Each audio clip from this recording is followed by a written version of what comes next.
Olá, bem-vindo a mais um Theo MediaCast, mais um bate-papo gostoso para falar da nossa vida, fé, do nosso dia a dia na prática. Hoje é um assunto importante na vida da igreja, na proclamação que nós fazemos na igreja, aquilo que nós entendemos como proclamação da igreja, e conosco hoje um convidado pela primeira vez, que no momento próprio nós vamos apresentar. Quem está comigo hoje aqui na mesa, participando nesse instante, é o pastor Pablo André Ribeiro de Oliveira. Eu sei o nome completo, tem que saber, né? E hoje está aqui o nosso irmão Samuel, não pôde estar. Seja bem-vindo, Pablo. Muito obrigado. Obrigado, que Deus abençoe. Então, acho que vai ser muito boa essa conversa. Você já ouviu falar em ortodoxia? Depois eu quero falar um pouquinho sobre isso. Não é bem o que você está pensando, não, mas nós vamos falar sobre isso já já. Segura aí um pouquinho que nós temos o intervalinho.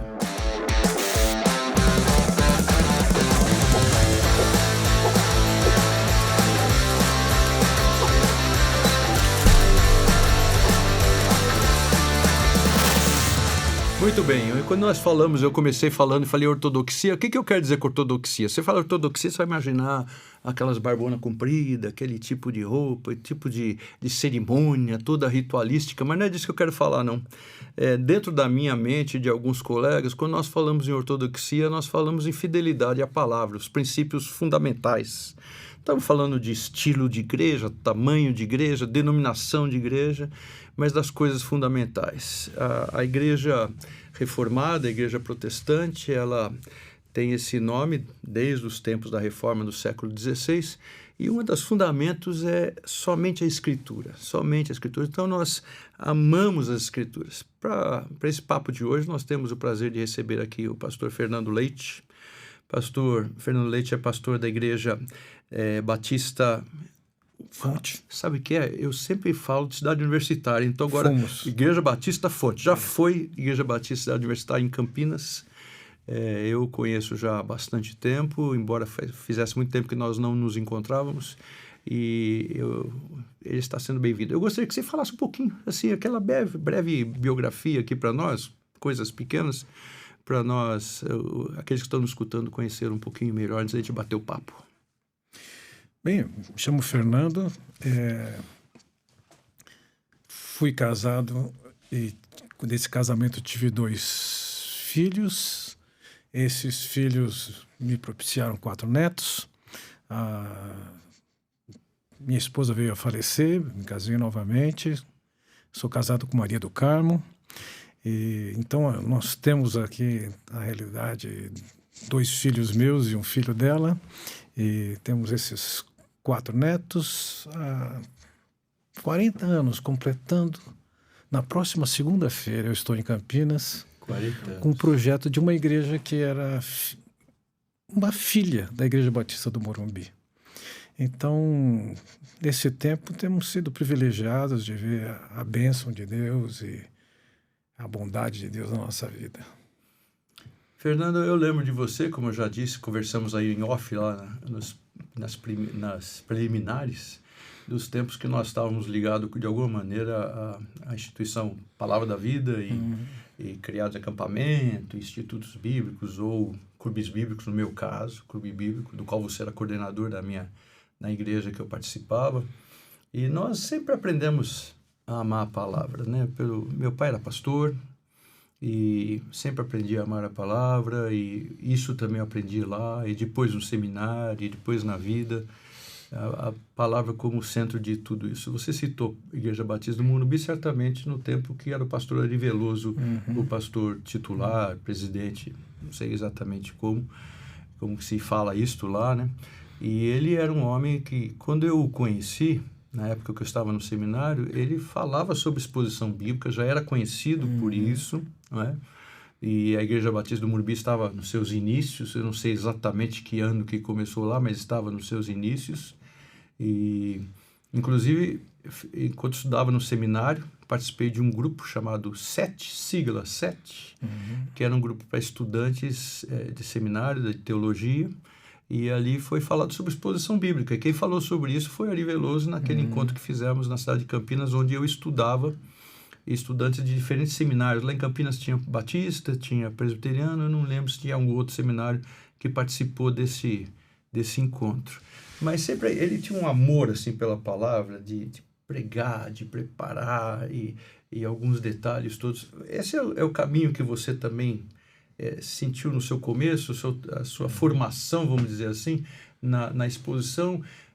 Como foi esse trabalho? Você foi trabalhar na Igreja Batista do Morumbi como pastor auxiliar e depois foi enviado como missionário ou já foi trabalhar como missionário direto? A minha origem é a Igreja Presbiteriana de Santos. Certo. Entretanto, toda a minha experiência, desde conversão a discipulado, se deu numa para eclesiástica, a Palavra da Vida. Tá bom.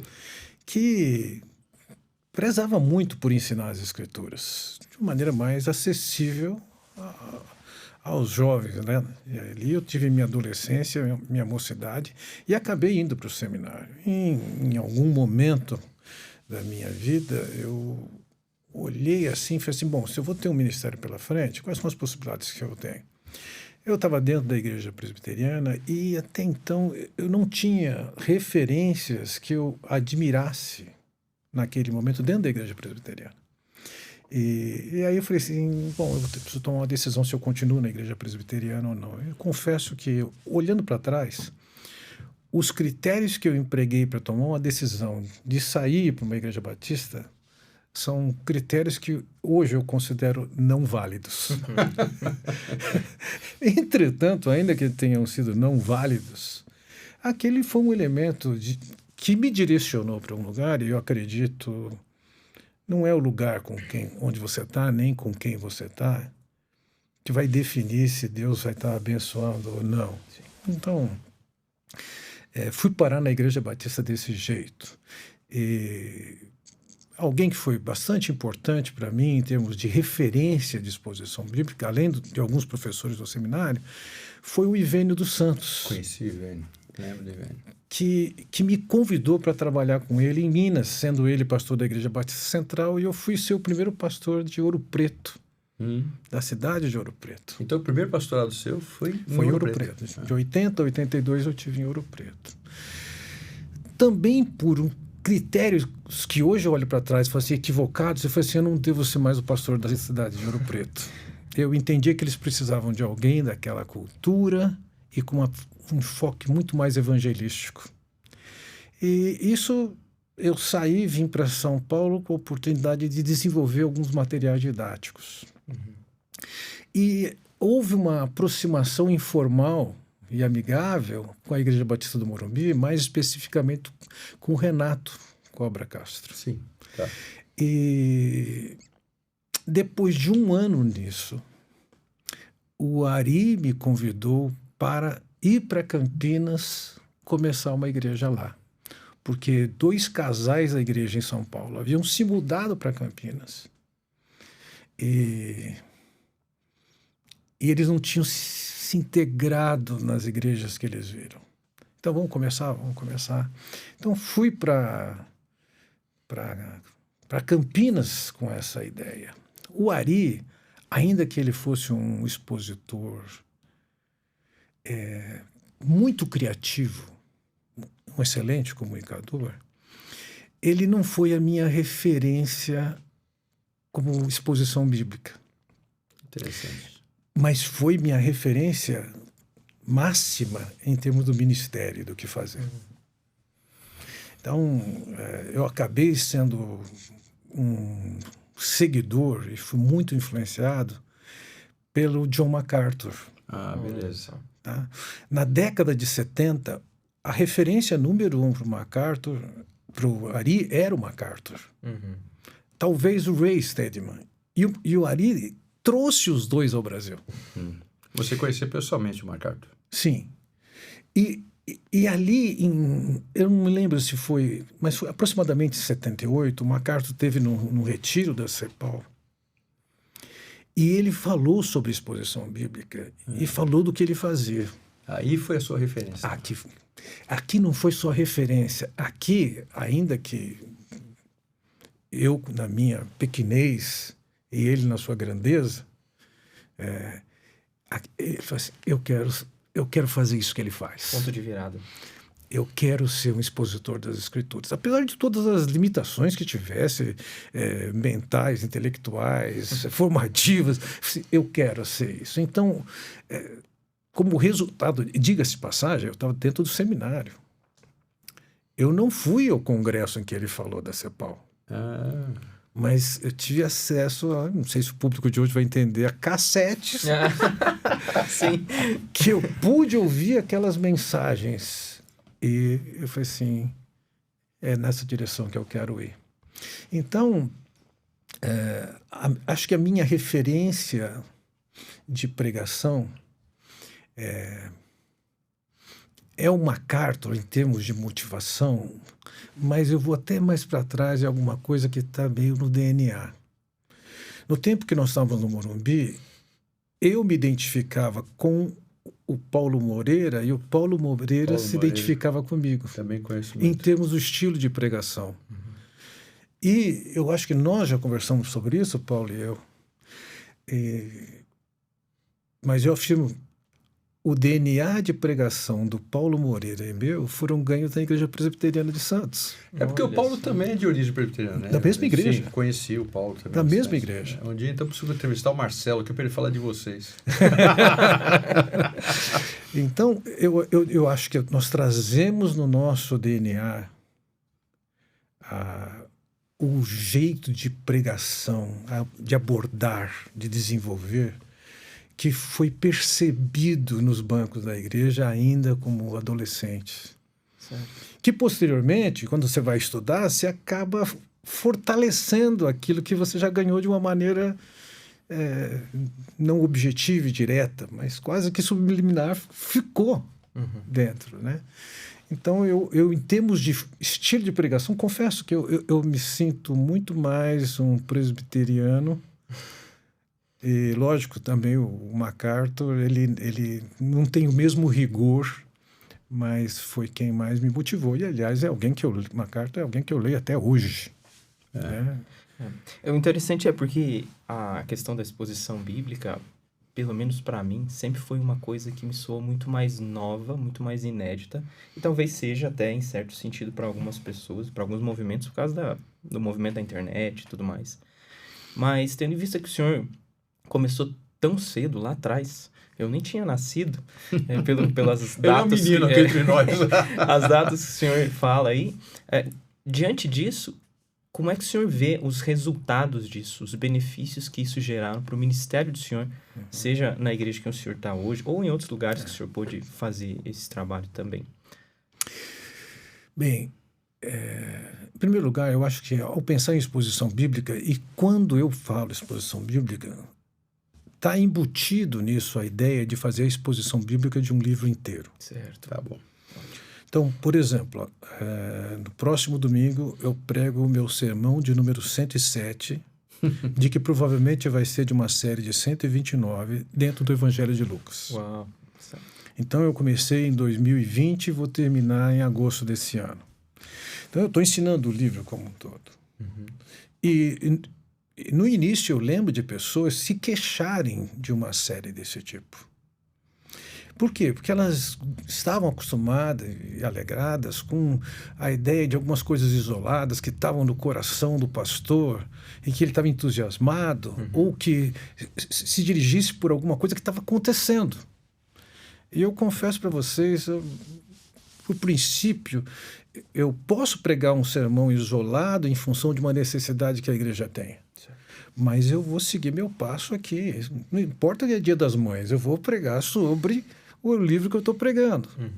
Então, veja, isso pode ser uma abordagem que eu diria assim de menos festeira, menos impacto. Mas ela é mais consistente. Okay. Então, tem coisas que você pode fazer que até por conta das emoções, elas trazem um resultado imediato interessante. Isso que eu estou chamando de impacto. Certo. Mas tantas outras coisas que são fundamentais, elas não trazem impacto, mas elas vão criando um fundamento. Certa vez eu ouvi John White falar que para se formar uma igreja bíblica, se gasta de 15 a 20 anos. E eu diria isso, ainda que seja uma pregação que não necessariamente está de acordo com o que alguns consumidores querem. Certo. Que eles querem sentir, sair. A pregação expositiva, ela trabalha com a formação de uma mentalidade, de uma cosmovisão Certo. bíblica e cristã, de forma que a pessoa possa pensar biblicamente. E isso é tempo, porque uma pregação que eu faço hoje, que você faz hoje, tem uma boa chance de, em 30 dias, ter sido esquecido 95%, e em 60 dias, 99%. O que fica é relativamente pouco, a não ser que as pessoas estão escutando aquela mensagem repetidas vezes. Esse não é o padrão. Né? Curiosamente, nessa semana, aliás, eu ouvi indiretamente que alguém que ouviu minha mensagem de domingo passado falou: jamais tinha pensado que essa passagem significasse isso. Como a pessoa levou um choque de compreensão da passagem, é possível que ela registre isso. Com certeza vai ficar mais marcado do que normal. Né? Mas, então, isso, tem um impacto aí. Mas aquilo ali vai sendo colocado. Pode se perder muita coisa, pode se registrar com facilidade a ilustração e tal, mas tem um substrato que vai ficando, e na medida que você vai somando isso, vai formando uma base, um fundamento para a pessoa pensar biblicamente. Como é que eu vou tratar essa questão?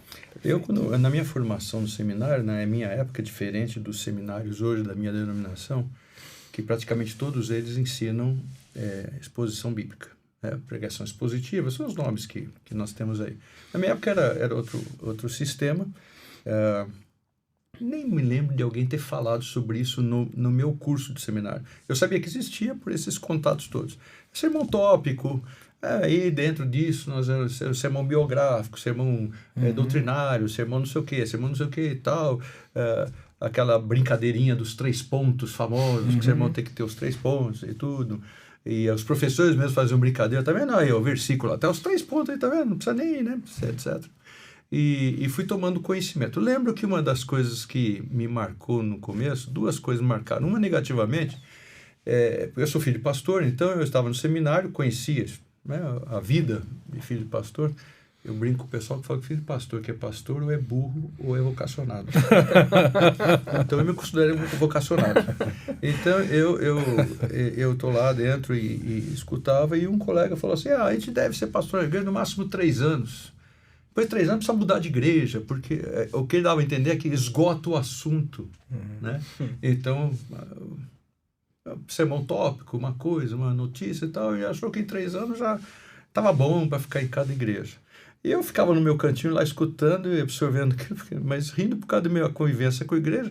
Conhecia pastores que mal ficavam em igrejas e conhecia pastores de 40 anos de ministério de igreja, bons ministérios sólidos. Então eu sabia que não existia isso. Mas eu lembro do versículo, talvez seja a base, eu realmente não lembro mais o fundamento do sermão expositivo, mas o versículo que fala do Senhor Jesus entrando na sinagoga, lendo e expondo.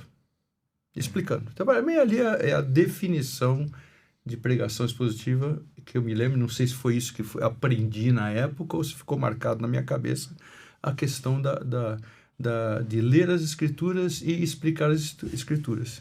Isso solidificou mais ainda anos depois, quando no encontro da Fiel tinha 2 pastores batistas americanos, mas falavam um deles falava sobre Calvino, e esse pastor americano, que eu não me lembro o nome dele agora, ele tinha até um livro dele, e ele defendendo e explicando algumas coisas na vida de Calvino, a piedade de Calvino e tal, e ele contou que Calvino tinha lá o dia dele, que ele ia ao púlpito, ele abria as Escrituras no original, né?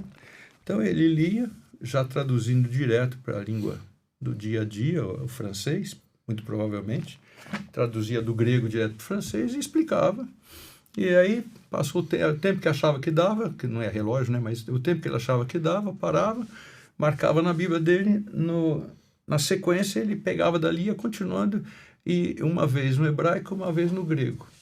E até esse pastor contou que quando ele foi exilado lá para Estrasburgo, E quando ele voltou, o primeiro sermão de Calvino, o pessoal lá, o que ele vai falar? Porque ele tinha sido tocado da cidade de Genebra, né, no primeiro momento. Será que ele agora vai dar uma bronca? O que ele vai falar? Vamos ver o sermão. Ele abriu a Bíblia onde tinha parado, leu o texto e continuou explicando. Então é esse que é o meu, vamos dizer assim, padrão para a minha vida. Evidentemente que tem hora que o assunto, por exemplo, acho que marcou na vida de todos nós também. Pablo aí era muito menino para isso, mas quando aconteceu o tsunami, aquilo era um assunto que tinha que falar na igreja alguma coisa, né? Alguns andaram falando muita asneira por aí. Muita. Mas deixa isso para lá, né? Mas é claro que usando as escrituras, falando sobre escrituras, sobre providência, sobre, enfim, né? A vontade soberana de Deus e tudo, mas foi... não tinha como você não pregar no domingo, não falar uma coisa que estava todo mundo abalado com aquelas histórias. Mas então a exposição bíblica para mim virou alguma coisa costumeira. Uma palavra de um colega, que eu não vou citar o nome dele aqui, mas já esteve aqui conosco, e ele fala assim, eu não prego, eu não gosto de fazer sequência de sermões, não era nem pregação expositiva, mas era sequência de sermões. Eu estava pregando na minha igreja lá sobre o Pai Nosso, e depois, no final do segundo ano, o pessoal falou para mim que estava cansado. Eu fiquei pensando, mas 2 anos pregando no Pai Nosso, eu acho que eu não consigo isso. Não sei o que ele fazia para ficar 2 anos. Mas nem Jesus conseguiu. Não sei lá o que foi. No sermão pequeno. Mas a questão é a seguinte, eu creio que para nós que vemos o rebanho como nossas ovelhas, que nós temos responsabilidade, a progressão expositiva me traz uma certa satisfação, uma certa tranquilidade, sabe? Eu estou fazendo a minha, ainda com os meus defeitos, mas eu estou fazendo a obra de discipulado. É esse o seu sentimento também, nesses 40 anos, vamos dizer assim?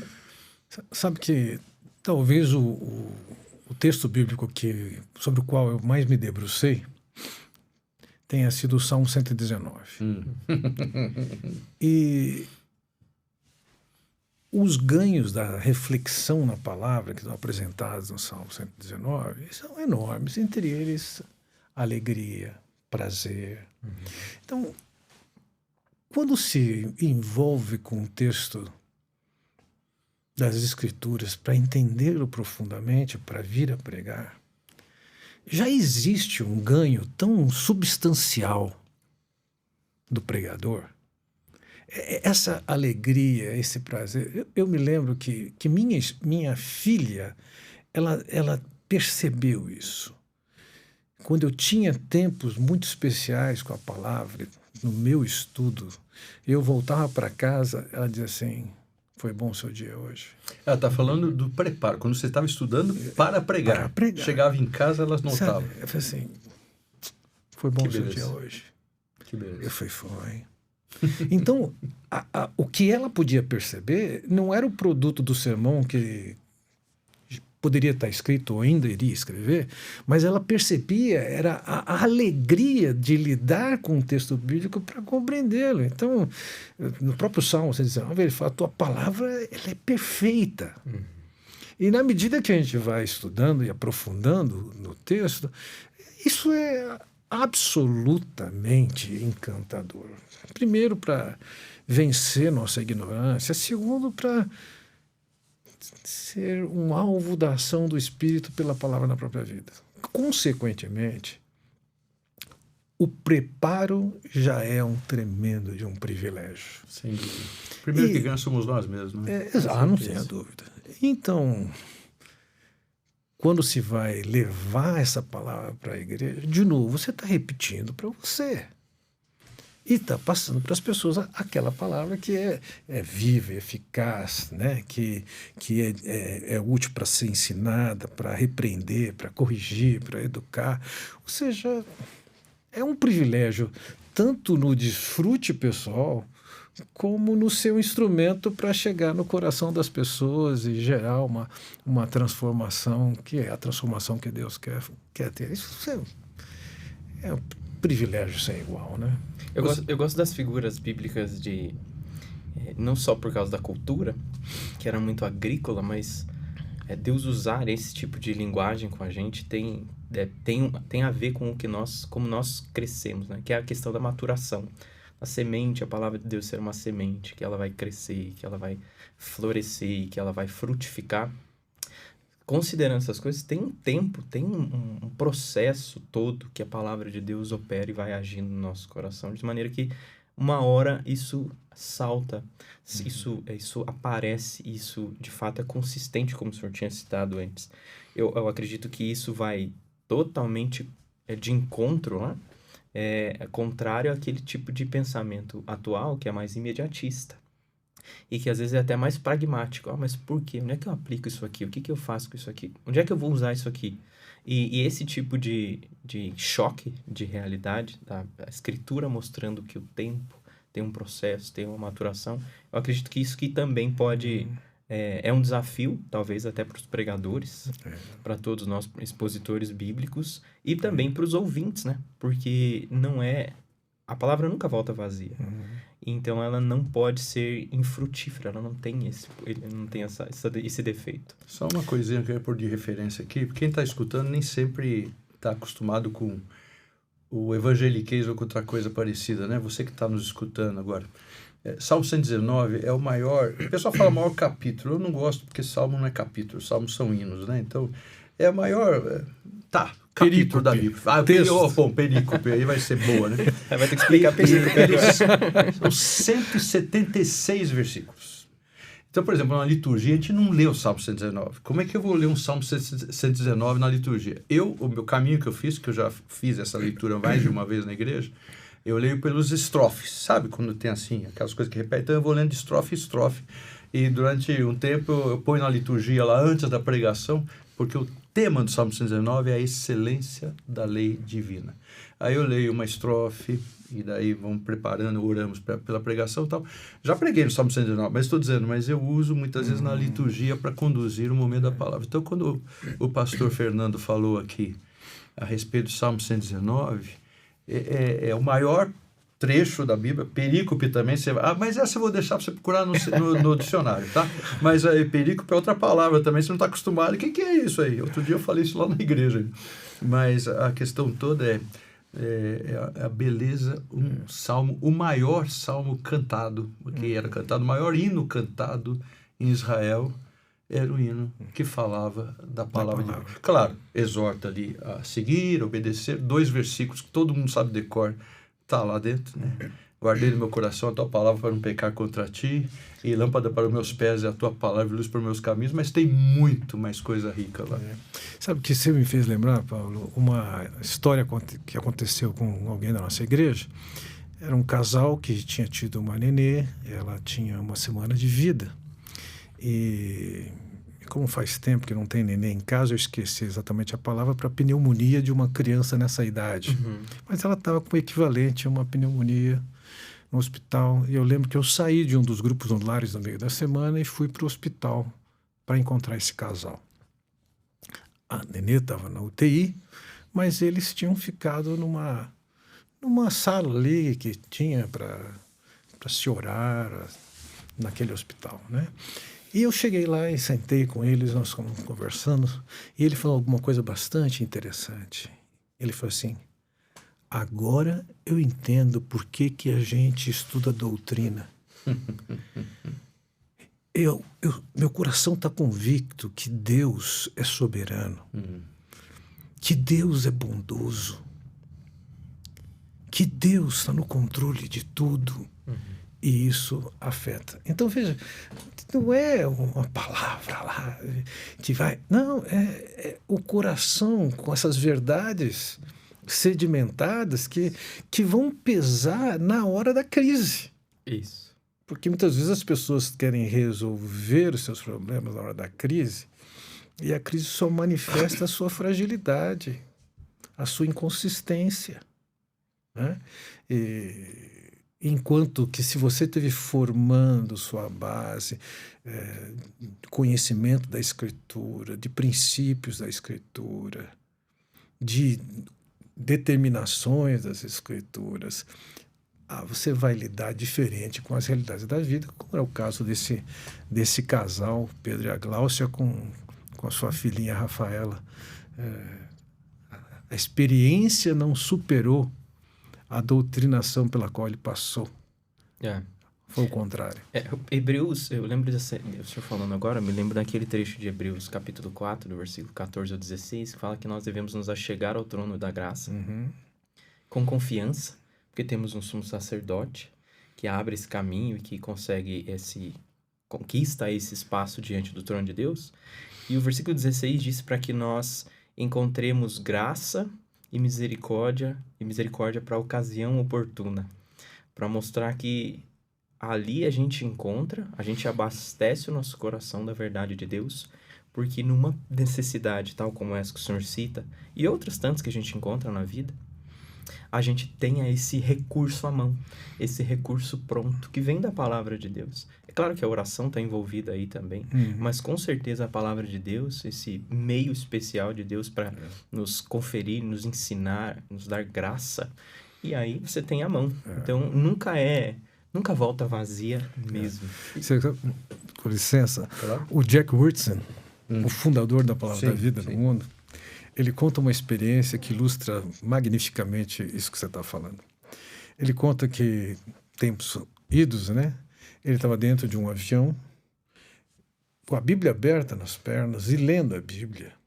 E nisso vem o que na época se chamava aeromoça, que é uma comissária, com uma bandeja oferecendo, o que também não se oferece hoje, uísque. Quando chegou do lado dele, com a Bíblia aberta, ela virou para ele e falou assim, suco de tomate? E ele virou e falou assim, esse é o único livro que transforma o uísque em suco de tomate. Isso mostra que ela tinha uma formação, né? Aquela hora aí ela lembrou de alguma coisa especial também, né? Sem dúvida.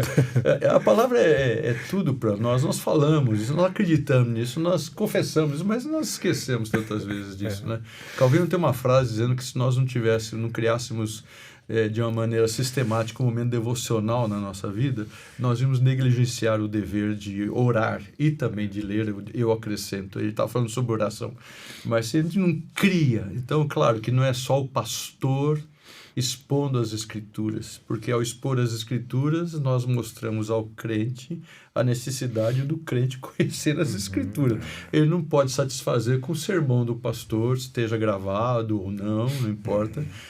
Mas ali nós estamos apenas conduzindo a uma coisa muito maior, que é a pessoa também amar. Mas quando nós amamos a palavra, e eu acredito nisso muito, eu penso que pelas nossas palavras e pelo nosso exemplo, você comentou o caso da sua filha, mas eu sempre tenho essa esperança que o nosso exemplo, de alguma maneira, reforça aquilo que nós estamos falando para o povo de Deus.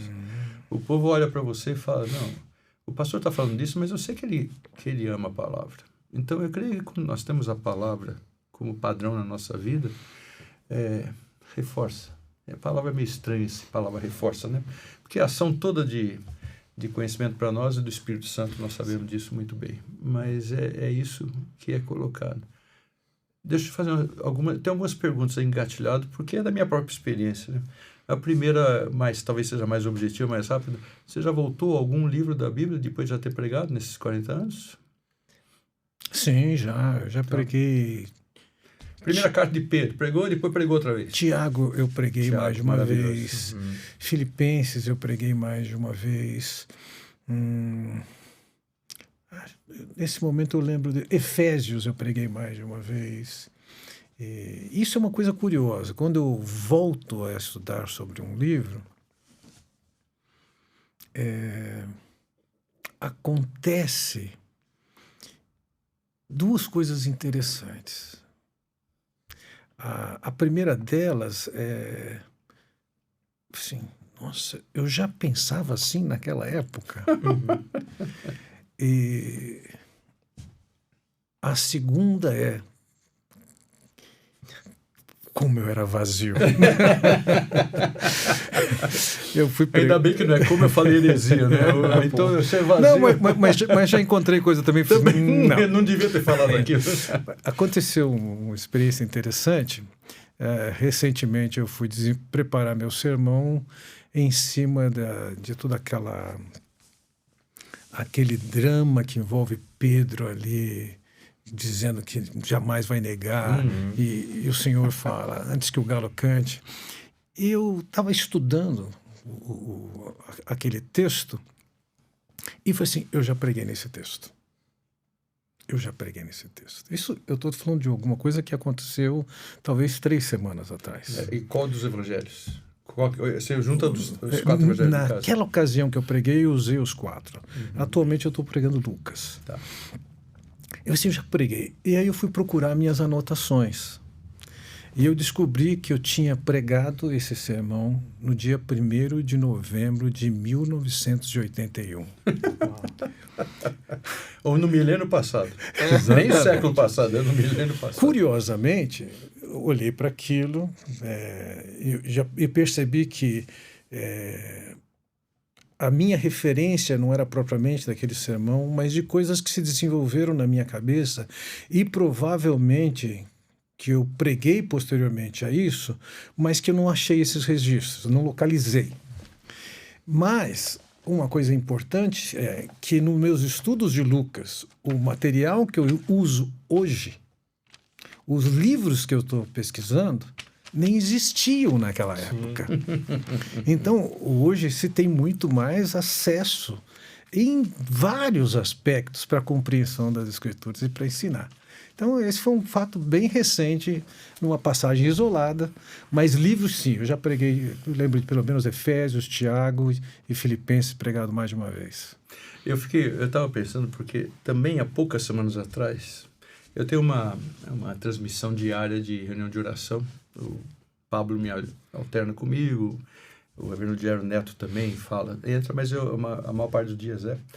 E aí você falou aí de Pedro e eu lembrei, e isso é outra pergunta que eu ia fazer. Nós lemos a palavra diz que ela é como um baú de onde se tira coisa nova e coisa antiga. E já faz alguns anos eu leio a Bíblia por profissão, é feio isso, né? Mas eu li a Bíblia, tem que preparar e tal, então eu li a Bíblia.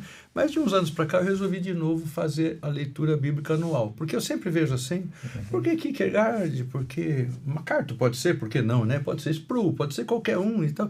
Falei, gente, mas todo mundo conhece todos os filósofos, mas Bíblia mesmo, o pessoal está lendo Bíblia, então eu comecei a fazer um propósito na minha vida de pelo menos durante o ano ler a Bíblia inteira. De novo, aqueles esqueminhas que tem atrás da Bíblia, alguma coisa assim. Então, nessa transmissão eu uso, um dia deles eu falo sobre isso e faço além da leitura, da preparação. De manhã eu estou pregando em Gênesis e à noite estou pregando na primeira carta de Pedro, lá na igreja. Quando o Pablo alterna comigo lá na pregação e ele continua o mesmo texto. Então, assim, eu gostaria que, se fosse possível, Fernando, você prega para mim domingo que vem? Tá. O texto está em Pedro, você vai pregar, mas a perícope... Escolha alguma coisa para falar sobre isso. Mas aí, então, eu estou lá lendo em Lucas para fazer a transmissão. E aí, um texto que eu já vi, sei lá quantas vezes, eu não posso falar milhares de vezes, porque pode ser milhares de vezes, mas não sei. Então está lá, Simão, eis que Satanás vos reclamou para vos peneirar como trigo. Eu falei, peraí. Jesus falando para Pedro que ele ia negar, Jesus falando para Pedro... Lembrava dessa expressão que Jesus disse para Pedro que Satanás reclamou para vos peneirar como trigo e eu, porém, roguei por ti. Mas, quantas vezes eu já passei por aqui, mas isso nunca me chamou a atenção. Jesus orou por Pedro. Eu até me vi aqui muito parecido com Jó, né? Com Satanás chegando para o Senhor, falou, eu vou provar o teu servo Jó, deixa eu provar ele. Eu fiquei, será que foi? Mas... Então, de vez em quando a gente pega um texto bíblico que você já leu ou já expôs, aí você volta e fala, mas como é que eu deixei passar isso?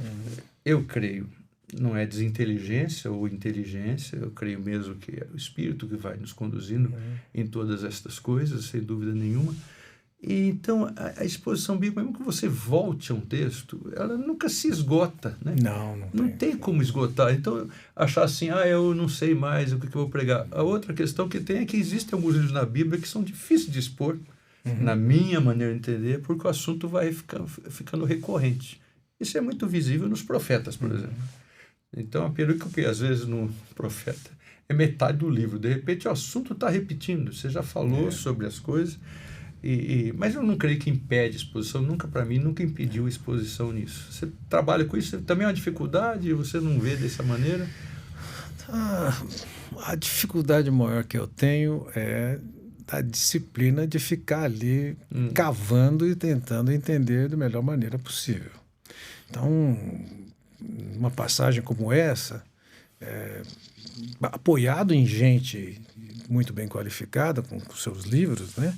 Eu estou estudando e tentando captar essa mensagem, o que efetivamente aconteceu, o que aquilo significa, quais são as implicações para a vida. E, normalmente, isso vai variar um pouco de livro da Bíblia para livro da Bíblia, que vai encontrar facilidades ou dificuldades. Eu me lembro, já tem bons anos, um jovem pastor, ele devia estar no seu primeiro ano de ministério, ele me procurou e falou assim: eu queria saber como é que você implanta novas ideias na sua igreja, porque eu vejo que você consegue implantar novas ideias e eu não consigo na minha igreja. Eu falei, deixa eu entender. Qual é a nova ideia que você não está querendo implantar? Que você está referindo, né? Aí ele me contou o que era, eu falei assim, moço, isso não é nova ideia. Essa ideia está na Bíblia. Antiga. Ela é antiga. Se o seu povo está resistindo, não é porque ela é nova, está resistindo porque ela não conhece as Escrituras. Qual é o ministério que você tem de ensino das Escrituras? Eu perguntei para ele, quanto tempo você gasta com a sua Bíblia, seja para o fim que for, por semana? Ele fez as contas e ele arredondou para 5 horas. Eu falei para ele, moço, você tem que alimentar uma igreja. 5 horas por semana é o que eu gasto para o meu consumo pessoal. Ou seja, eu gastava todos os dias, 1 hora por dia, em cima de um texto bíblico, para o meu consumo pessoal, com o compromisso de não pregar isso em menos de 2 anos. Que interessante essa última afirmação sua. Ele falou assim, mas para pregar para a igreja, naquela ocasião, eu estava pregando em Malaquias, e Malaquias, eu acho que foi o livro que mais exigiu de mim estudo, para eu poder entregar o que eu entregava. Porque o Batista vai falar de dízimo. É só uma brincadeira. Mas eu acho que minha conta era essa, por mensagem que eu pregava em Malaquias, eu gastava 22 horas estudando antes. Uhum. Então eu falei para ele, você está gastando 5 horas com a minha pregação e com a minha meditação, e tinha outros usos, já são 27 horas. Eu falei, você tem que se preparar melhor para entregar alguma coisa melhor para a sua igreja pensar biblicamente. E ele virou para mim e falou assim, eu nem saberia o que fazer com a minha Bíblia em mais tempo. Nossa. E eu falei para ele, se você quiser eu te ensino. E ele falou, tá bom. Mas nunca mais voltou. Então, veja, dá trabalho. Eu acho que é interessante quando Paulo escreve para Timóteo e diz que é digno de dobrados honorários aquele que se afadiga na palavra e preside bem. Vamos lá, a primeira. Afadigar na palavra significa sair do estudo da palavra cansado. Então, e nós vamos pegar trechos que são moleza. Vamos pegar trechos que são difíceis. Você está cansado? Eu falei, tô. Mas eu falo para ela, eu não fiz nada, eu só fiquei o dia inteiro estudando. Não. Então, eu acho que essa é uma referência para mim. Né? Não é raro, eu acordo bastante, não sei se é da nossa idade, eu acordo bastante de madrugada. Que isso, então, eu nunca vi isso na minha vida, não sei o que você está falando. Então, houve dias nessa semana que 15:45 eu estava estudando. Por quê? Porque eu só assim. E aí vai o dia inteiro. Então, essa ideia, essa referência de que é digno de dobrar os honorários quem se afadiga na palavra, então, ainda que seja uma diversão, que seja uma alegria, que seja um prazer a palavra, isso não é um passeio no parque. Isso. Tem um trabalho duro ali para chegar à mensagem original e poder transmitir de uma maneira contextualizada aquela verdade que foi lá. Dá trabalho. Dá. E são etapas que constroem, né, a exposição, que todas elas têm um peso diferente. Pelo menos essa é a minha experiência. Eu também costumo gastar a semana inteira em prol dos sermões, escolas bíblicas e outras coisas. E esse é o meu trabalho. Falando assim como o senhor citou, né, de se afadigar. Mas eu lembro que esses tempos atrás a gente estava falando na igreja sobre interpretação bíblica. E eu falei para eles, irmãos, às vezes você vai para um texto e você se desgasta ali, você realmente cansa. Aí você entende o texto. Mas agora tem uma outra etapa, que é a etapa de como é que eu vou comunicar isso, e como é que eu vou entregar isso e aplicar isso. E aí é outro cansaço, porque de fato é uma coisa que dá muito trabalho mesmo. Isso eu tenho percebido cada vez mais. É um trabalho prazeroso, como o senhor disse, maravilhoso, mas é um trabalho. É um trabalho que não é nenhum tipo de gastar tempo, né? Desperdiçar tempo. Pelo contrário. Ainda que você vai falar 1 hora dentro de um culto, tudo aquilo foi canalizado, foi culminado naquilo ali. Eu ouvi uma ocasião, Paulo, de um ginecologista uruguaio famoso internacionalmente, que era um consultor de algum órgão da ONU. Se não me engano, o nome dele era Caldeiro Barça. E diz que quando um aluno chegava para ele, era professor na faculdade de medicina, quando um aluno chegava para ele e falava assim, professor, eu preciso conversar com o senhor. Ele falava para a pessoa, você tem 5 minutos. E o camarada dizia, não, 5 minutos não serve para eu descrever qual a situação. Ele falou assim, você tem 5 minutos. Se você não consegue resumir em 5 minutos, não é importante. Então veja, você está se debruçando sobre um livro que vai gastar horas a fio estudando. Para resumir isso, minha pregação em média tem 45 minutos, tem um trabalho tão grande, né? Eu fiz uma pergunta recentemente para um amigo, pregador também, perguntei para ele assim, você acha que daquilo que você aprende estudando um texto, quanto % você passa para a sua igreja? Ele pensou, ele falou, Fernando, eu acho que eu passo 10%. Na época que eu fiz essa pergunta para ele, eu estava estudando Efésios. E eu falei para ele, sabe, daquilo que eu estou aprendendo, eu acho que eu passo 5%. Eu precisei de tudo isso para ter a compreensão, para sintetizar.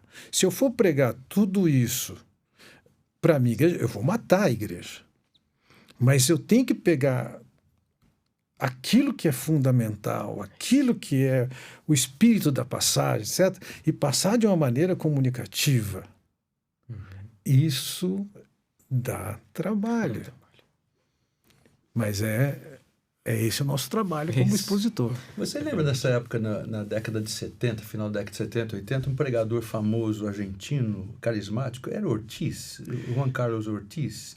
Eu não me lembro. A referência naquela época era o Juan Carlos Ortiz. Ele, né? E depois surgiu mais um que nesse momento sumiu o nome dele. É porque eu lembro assim, eu escutei uma história que ele dizia, essa história foi no tempo que eu estava no seminário, então 79, 82, por ali assim. E conta que um dia ele pregou na igreja dele sobre 1 Coríntios 13, fez um sermão. Não estou falando se é expositivo, eu nem sei como é que era o sermão, fez um sermão. Aí no domingo seguinte, ele subiu ao púlpito e pregou o mesmo sermão.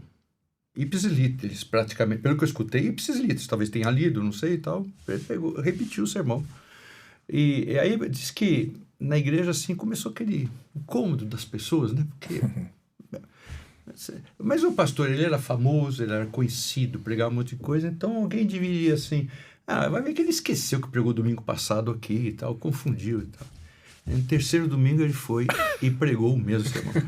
Mesma coisa. 1 Coríntios 13, o tema dele lá e tal e tudo mais. Aí já tinha gente se mexendo e conversando. O pastor tá doente, o pastor tá... O que tá acontecendo com ele e tal. No quarto domingo ele foi e mandou abrir a Bíblia no mesmo texto. Aí pronto, a igreja inteira ficou aquela reação toda na igreja. E daí ele falou, eu estou observando, vocês estão estranhando que eu vou pregar a mesma coisa outra vez? Pela quarta vez? Mas eu vou pregar, sim. Mas é o seguinte, irmãos, é que eu estou pregando isto, vocês sabem que eu vou pregar, mas vocês não estão praticando. Então eu vou repetir até vocês começarem a praticar. Quando vocês começarem a praticar, eu mudo de texto, tá certo, irmãos? E aquilo foi uma pancada na época que eu escutei, até por causa do estilo carismático dele e tal. Dizem que uma vez ele proibiu a igreja de falar aleluia. Imagina uma Assembleia de Deus não falando assim, aleluia. Porque ele disse, quando vocês estiverem pensando no que vocês estão falando e não for aleluia assim, eu falo, meus irmãos, eu tive dor de barriga, vocês falam aleluia, como assim? Vocês nem sabem do que estão falando. Mas aí quando ele falou assim, eu vou pregar outra vez, quero que vocês prestem atenção, mas enquanto vocês não estiverem praticando o amor conforme eu estou pregando, eu vou continuar assim. Por que vocês não estão obedecendo? E aquilo me marcou, porque tem hora que é duro, né? Eu tenho um amigo que ele uma vez fez um estudo bíblico e ele saiu da igreja dele e foi convidado para dirigir uma reunião de mocidade de outra igreja, um grupo de federação de mocidade e tal. Foi lá e pregou. E alguns jovens da igreja dele foram lá. E um jovem chegou para ele e falou assim, pastor, mas isso é tão bom, por que você não fala isso na nossa igreja? E ele falou para mim assim, Fernando Hamilton, eu tinha pregado sobre aquilo no domingo anterior. Eu só cheguei lá e repeti o que eu tinha falado na igreja no domingo anterior. E o menino que estava na minha igreja, minha ovelha, vai na outra igreja e vem me cobrar porque eu não falo aquilo. Então, às vezes, não, é só para lembrar a nós. Eu digo que ministério, ser pastor é a melhor coisa do mundo. Não existe nada melhor do que ser pastor para mim. Uhum. A não ser quando você não é vocacionado, porque daí é um peso, é uma coisa, deve ser uma coisa horrível. Mas o Senhor sempre manda para nós assim, tá vendo? Você precisa falar melhor, você precisa comunicar melhor, você precisa repetir isso, você precisa voltar ao assunto. Enfim, porque a gente olha as ovelhas e vê o que elas precisariam, não é? Você sabe que ali atrás você falou uma coisa de alguém que disse que o ideal seria um ministério em cada igreja que durasse no máximo 3 anos. Eu ouvi uma abordagem interessante que se contrapõe a isso, que é a seguinte, quando um pastor chega numa igreja, o primeiro ano dele é o ano da lua de mel. Tá certo. É Deus no céu e é Ele na terra. Mas no segundo ano, ele vai ser questionado por tudo que ele está falando. Uhum. Ele diz o seguinte, se você passa por isso, no terceiro ano, você começa a construir a sua autoridade. Começa a construir. Veja, hoje nós somos uma equipe de 9 pastores e temos 2 estagiários. E desses 9, 4 estão acima dos... Não. 3 estão acima dos 60 anos. 4 acima dos 50. E tem uma camada de jovens aí perto dos 30 anos bastante grande. Então eu conto algum fato. Assim, olha, aconteceu isso, deixa eu perguntar para vocês, como é que vocês lidam com isso? O que vocês sugerem fazer isso? Depois assim, tá bom, estou entendendo, tal, gostei disso, não gostei disso, mas eu vou fazer assim. Por que eu vou fazer assim? Ou eu vou responder assim. Por que eu vou responder? Aí eu digo para eles assim, entenda uma coisa, eu posso falar isso do jeito que eu vou falar. Eu já ganhei autoridade. Uhum. Se vocês forem tentar falar a mesma coisa do mesmo jeito, vocês vão quebrar a cara. Certas palavras cabem em certas bocas. Uhum. Vocês têm que aprender isso. Então eu estou contando, mas você não tenta fazer igual eu estou fazendo. Aprende alguma coisa do que eu estou fazendo. Mas você tem que ter desenvolvido credibilidade, autoridade. E isso, Fernando, é só o tempo. Verdade. É só o tempo, demonstração do caráter, demonstração de seriedade.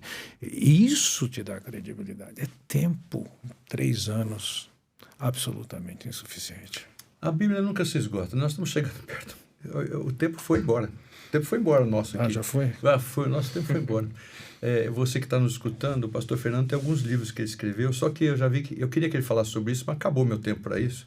Só que nós vamos colocar aí depois na mídia aí para você dar uma olhada nesses livros. Ou quem sabe um dia ele volta aqui para falar sobre os livros, mas isso é outro assunto que eu vou combinar com ele nos intervalos. Mas no meio do mundo, hoje se fala que você pode fazer um sermão, põe no IA. Eu quero falar sobre não sei o quê, pega o texto e agora o sermão vai ficar prontinho. Tem colegas se apavorando com isso. Nada substitui a nossa leitura, nossa pregação, as pessoas olharem para nós, como você disse, como pastores. As pessoas olham para nós e falam, ele está falando daquilo que ele vive. Mesmo com os nossos pecados, porque eu não tenho dúvida nenhuma que também a igreja conhece a nós e os nossos pecados, as nossas limitações. Mas eu não tenho receio dessas coisas aí de culto online, ou não sei o quê, ou IA e tal. Claro, para um preguiçoso, desculpa usar um termo desse pesado aqui, para uma pessoa que não quer saber com nada, realmente é muito mais fácil falar, vou falar sobre Páscoa, só porque está aberto aqui.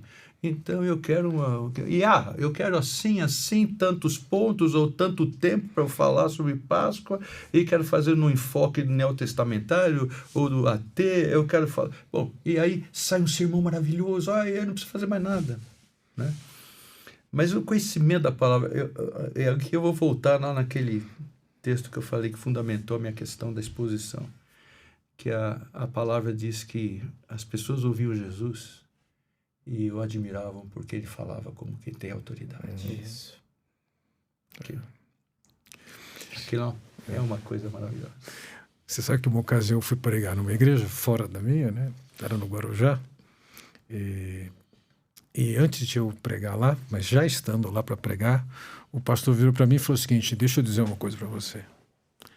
Eu estou pregando a sua série em João aqui na igreja. Sua série. Algum problema? Para mim, não. Não repita. A questão é o seguinte, cuidado com o que você vai pregar, porque eu estou pregando o Evangelho de João aqui. Ele falou assim, eu preciso dizer que esses sermões são teus? Eu falei, não, você não precisa dizer que são meus, mas você também não pode dizer que é teu. Isso. Eu acho que também vai ter que ser uma questão honesta. Quem for pregar o sermão que foi feito pelo IA, disse, olha, não é meu, é do Eu acho que só a pergunta que ainda bem que você não me falou o nome do seu colega, porque só dele falar se eu preciso dizer já mostra que tem que você está falando de Spurgeon, você fala Spurgeon lá no sermão falou sobre isso, mas como assim, né? Mas o Ari dizia o seguinte, quando você pega material de um único autor, isso se chama plágio. Quando você pesquisa em alguns autores diferentes, isso chama pesquisa. Você está livre. Mas eu ainda prefiro falar, porque de repente a pessoa conhece e fala assim, isso aí eu já escutei, foi o pastor Ari Veloso que pregou e tal. Caio Fábio, nos velhos tempos, nos áureos tempos, ele tinha muito disso. Às vezes ia pregar no lugar, a pessoa já tinha pregado. E tem aquela piadinha do seminário que o cara ficou tão animado que ele ia copiando e dizia lá, no momento o pastor lá se emocionou e escreveu, chorar aqui. Que pena, nosso tempo acabou. Fernando, foi muito bom recebê-lo, pastor, Deus abençoe seu trabalho, seu ministério. Eu gostaria de, quem sabe, a gente redobrar isso uma outra hora e gostaria de falar sobre, olha os assuntos aqui, você que está escutando, 12 homens simples falando sobre os profetas menores. É possível ser feliz? Salmos de 1 a 15, Salmos de 1 a 15. É Salmo de 1 a 15. Eu pensei que isso aqui é muito parecido com... Não estou falando que você plagiou Desire Lloyd, né? A gente lembra muito do Piper falando sobre as coisas maravilhosas de felicidade e prazer no Senhor e as prioridades do Senhor. Nós vamos colocar aí na arte, depois você vai ver. Nosso tempo, infelizmente, esgotou. Muito obrigado, pastor. Foi um prazer estar com vocês. Muito obrigado. Pastor, obrigado, Pablo. Obrigado. Até o nosso próximo encontro. Até nos vermos outra vez. Um abraço.